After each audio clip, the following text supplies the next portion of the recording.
विश्वं दर्पण दृश्यमान नगरी तुल्यं निजान्तर्गतं पश्यन्नात्मनि माया बहिर्बोधभूतं यथा निद्रया या साक्षात् कुरुते प्रबोधसमये स्वात्मानम् एवाद्वयं तस्मै श्रीगुरुमूर्तये नमः। इदं श्रीदक्षिणामूर्तये।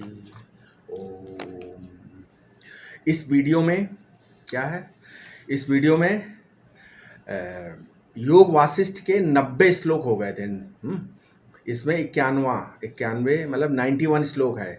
यथा भ्रलेखा शशिनम सुधालेपम मसी यथा दूषयति एवं एवांतर नरम आशा पिशाचिका।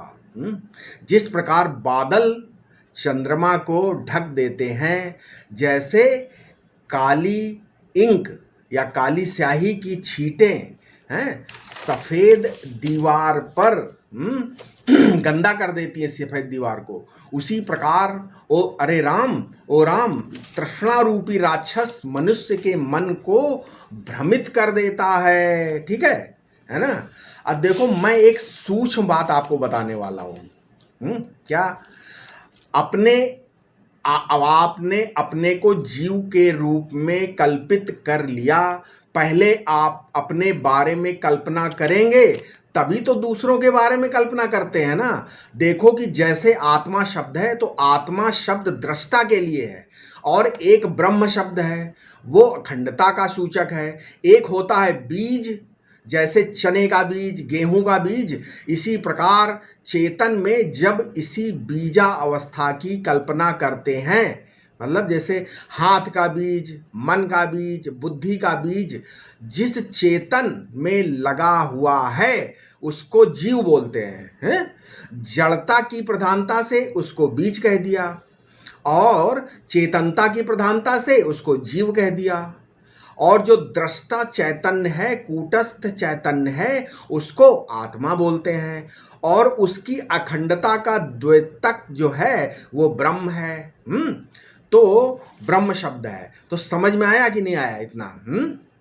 तो आजकल तो YouTube में, टीवी में, यहाँ तक यहाँ की बाहर जो यहाँ हैं आचार्य लोग जो वेदांत पढ़ाते हैं या बताते हैं, बोलते हैं, भगवान भला करे उनका, वे केवल अहमर्थ मतलब अहम का अनुसंधान करके कहते हैं कि बस इसके आगे कुछ नहीं।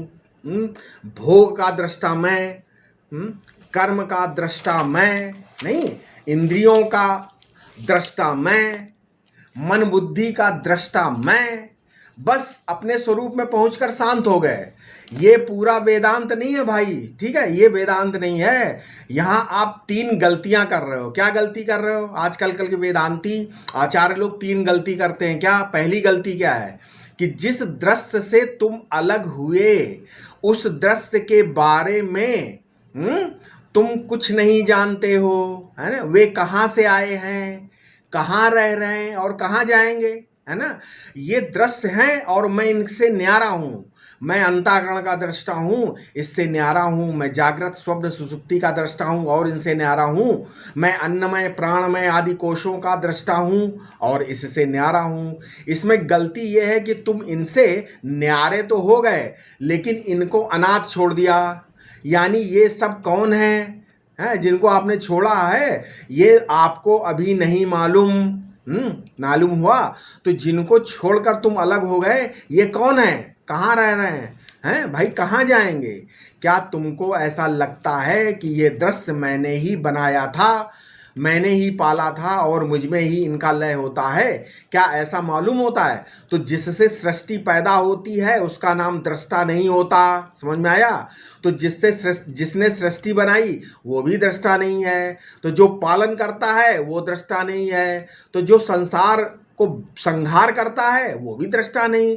ठीक है, तो अच्छा क्या अब अच्छा, जो सृष्टि स्थित संहार का करता है, जिसने इस दृश्य की सृष्टि की और सृष्टि का पालन किया और सृष्टि का संहार किया, वो कहाँ गया? यदि कहो कि सृष्टि मुझ में से ही निकली, मुझ में है, मुझ में समा जाएगी, तो तुम दृष्टा कहाँ हुए? तुम तो सृष्टा हो गए ना। तुम भरता हो गए, तुम हरता हो गए। तो जो लोग इस तरह अपने को न्यारे न्यारे न्यारे करके दृष्टा मान बैठते हैं, उन लोगों की सृष्टि की संगति ठीक नहीं लगती। या तो वे विचार से दुर्बल हैं, विचार नहीं करते हैं भली भांति, या उनकी साधना की संगति ठीक नहीं है। दो ही है। पहली गलती हमने ये बताई। अब दूसरी गलती क्या है? दूसरी गलती है कि जैसे तुम अपने को दृष्टा सोच रहे हो, वैसे दूसरा भी तो अपने को दृष्टा सोच रहा है। तो हजारों लोग आजकल वेदांती हैं, ये हजारों लोग अपने अपने को दृष्टा सोचते हैं। तो ये सब हजारों दृष्टा एक हैं। इसका ज्ञान तुमको हुआ कि नहीं? ये जितने दृष्टा हैं ये सारे एक हैं। क्या इसका ज्ञान हुआ आपको? नहीं हुआ। तो जिस दृश्य से अलग हुए उस दृश्य की क्या गति हुई, ये एक बात। और तुम भी दृष्टा, वो भी दृष्टा, तो दो दृष्टाओं की क्या स्थिति हुई है? दोनों दृष्टाओं की विभाजक रेखा क्या रही? ठीक है, ये तो दूसरी गलती। अब तीसरी गलती क्या है? जब दृष्टा दृश्य का संबंध कभी होता है, कभी नहीं होता है, कभी तुम दृश्य के साथ मिल जाते हो, कर्ता भोक्ता बन जाते हो, तो कभी दृश्य से न्यारे हो जाते हो। तो इन दोनों का कोई नियंता है कि नहीं? ये जो तुम्हारी दृश्य से एकात्म होकर स्थिति है और दृश्य से न्यारे होकर जो स्थिति है, इनमें कोई नियंता है कि नहीं? तो तुमको कैसे मालूम पड़ा ये बताओ। और अगर है तो फिर अद्वैत का बोध कैसे हुआ ये बताओ। इसका अर्थ है कि वेदांत विचार करने के लिए जो योग्यता चाहिए थी, उस योग्यता का अभी विकास नहीं हुआ था। एक दिन हम बताते, एक दिन एक इंटर कॉलेज के शिक्षक महोदय थे, वे हमारे पास कभी कभी मिलने आया करते थे। संस्कृत पढ़ाते थे कॉलेज में, अच्छे सज्जन हैं, विद्वान पुरुष हैं। तो गीता के एक श्लोक पर वे कहने लगे, एक सबने पढ़ा होगा गीता के श्लोक, क्या? वांसांसि जीर्णानि यथा विहाय नवानि गृह्णाति नरो अपराणि, यथा शरीराणि विहाय जीर्णा नन्यानि संयाति नवानि देहि। अब जैसे मनुष्य, इसका अर्थ क्या है? जैसे मनुष्य पुराने वस्त्रों को त्याग कर, उतार कर नए वस्त्र ग्रहण करता है, उसी प्रकार आत्मा पुराने शरीर को त्याग कर अन्य नवीन शरीरों को प्राप्त हो जाता है। मैंने कहा, उन्होंने ये बोला, मैंने कहा अरे भैया, ये आत्मा तो कहीं आती जाती नहीं है। तो बोले तो फिर वो बोले तो फिर कौन दूसरा शरीर धारण करता है ना? मतलब उसका अर्थ तो लोग आत्मा लगाते हैं, लेकिन ये दूसरा शरीर कौन धारण करता है? तो मैंने कहा वो जीवात्मा है, जो नवीन शरीर धारण करती है। जब मैं स्कूल में पढ़ता था तो मैं भी यही सोचता था कि मैं तो शरीर हूँ, देहधारी हूँ, आत्मा कोई मुझसे पृथक चीज होगी, कोई अलग, है ना? यही सोचता था। बाद में गुरु कृपा सत्संग से मालूम पड़ा क्या कि आत्मा माने मैं, आत्मा यानी खुद, स्वयं, अपना आपा। हम वापस अपने प्रसंग पर लौटते हैं। क्या बोल रहे थे? तो अपने आप को अखंड ब्रह्म वस्तु ना जानकर एक शरीर का दृष्टा जान लिया। अब यहाँ वेदों के महावाक्य जैसे तत्त्वमसि आदि का प्रवेश हो गया, होता है। कैसे? वो कहता है कि अपने आप को दृष्टा जान लिया, ठीक है, तुम जानते हो कि तुम कूटस्थ हो, दृष्टा हो, परमानंद स्वरूप हो। ये तीन बात का ज्ञान जिसको हो गया, क्या? कि मैं कूटस्थ निर्विकार सत हूँ और मैं वृत्तिहीन निर्विषय स्वयं प्रकाश चित हूँ, मैं विषय निरपेक्ष परमानंद स्वरूप हूँ। ये ज्ञान जिसको हो गया है उसको महावाक्य कहता है कि तुम ब्रह्म हो। आजकल के वेदांती यहाँ आकर अटक जाते हैं। अपने को निर्विकार सत समझा, उन्होंने समझा अपने को जहाँ निर्विषय चित समझा, अपने को जहाँ भोग निरपेक्ष आनंद समझा। बोले कि बस मैं दृष्टा हूँ, मैं कूटस्थ हूँ। अटक गए, यहीं पे अटक गए आचार्य जी, बाबा जी अटक गए, आचार्य जी अटक गए, यहाँ भटक गए, दूसरों को भी भटका रहे हैं। क्यों? जिसको ये बोध हो गया कि मैं निर्विषय आनंद हूँ, मैं स्वयं प्रकाशित हूँ, मैं निर्विकार कूटस्थ दृष्टा हूँ, उसको वेदांत महावाक्य बताता है कि भाई तुम केवल जागृत स्वप्न सुसुप्ति के दृष्टा नहीं, केवल अन्नमय प्राणमय मनोमय कोश आदि कोशों से विलक्षण नहीं, तुम तो अनंत कोटि ब्रह्मांड के जो निर्माता कर्ता भरता ईश्वर है, उस ईश्वर की उपाधि का तिरस्कार कर देने पर जो तत्पद लक्ष्यार्थ वस्तु है वो तुम हो। ठीक है, ये आखिरी चीज हुई।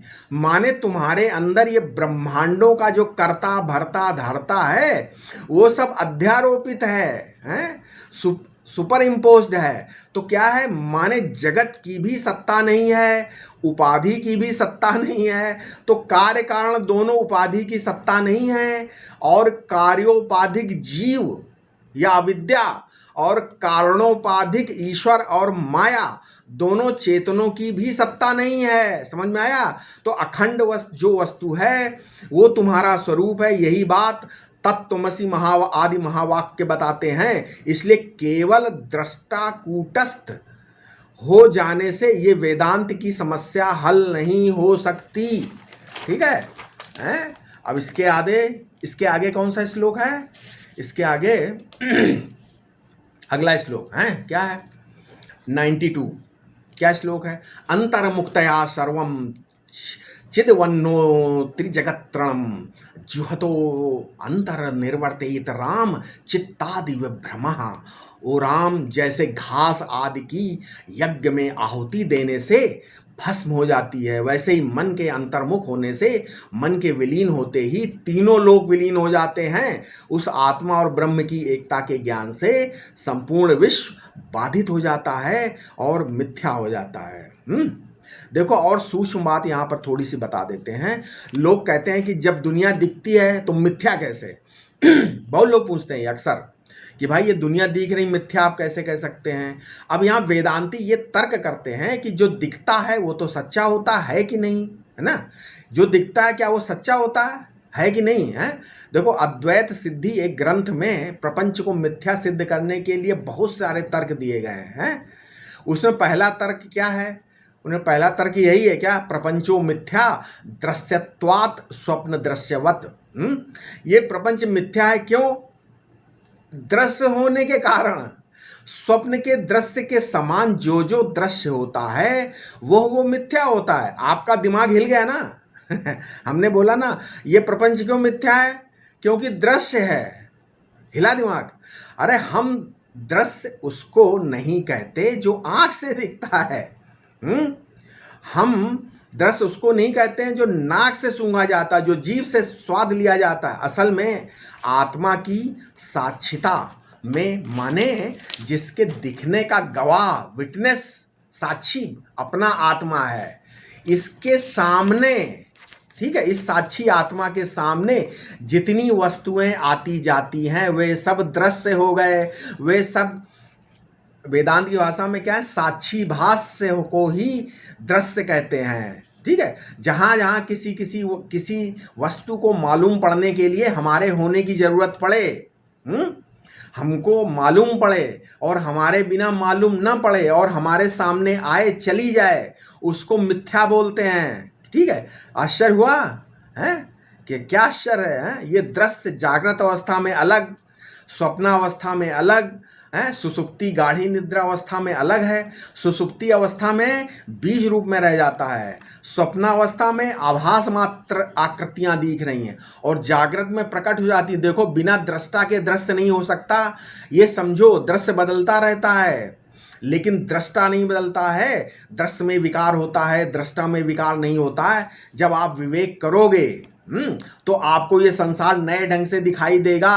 अच्छा, अगर जो चीज ना हो तो क्या वो मिथ्या है कि नहीं, ये नियम नहीं बन सकता है ना? क्यों? हम स्वयं इंद्रियों को द्वारा नहीं देखते। क्यों? हम स्वयं इंद्रियों को द्वारा कहाँ दिखते हैं? तो क्या ना दिखने के कारण हम मिथ्या हो गए? आप अपने आप को देख सकते हो? नहीं।